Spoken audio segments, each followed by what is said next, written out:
une bombe d'aviation allemande qui était destinée à être larguée par les avions. Mais en fait, cet objet était détourné en fait, de sa mission initiale pour être placé au pile des ponts à Lyon. Une bombe allemande identique à celle-ci, immergée dans le Rhône depuis plus de 70 ans. L'engin, découvert au pied du pont Lafayette par des plongeurs de la gendarmerie, pèse près de 50 kg, mais il ne présente aucun risque d'explosion. Les démineurs ont prévu de l'extraire demain matin. L'opération ne présente pas de risque du point de vue pyrotechnique, puisqu'en fait, il n'y a pas de détonateur à l'intérieur du puits d'amorçage. Il y a uniquement la charge principale, c'est-à-dire 20 kg de TNT.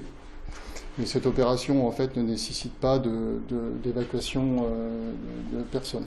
C'est une mission courante pour la quinzaine de démineurs qui couvrent 11 départements des environs. Les bombes et munitions des Première et Deuxième Guerres mondiales, ils en neutralisent quotidiennement.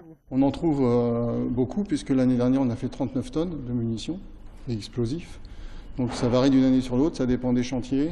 Donc on voit aujourd'hui que la dépollution des deux premières guerres mondiales dure toujours et vont se perpétuer encore pendant de nombreuses décennies, je pense.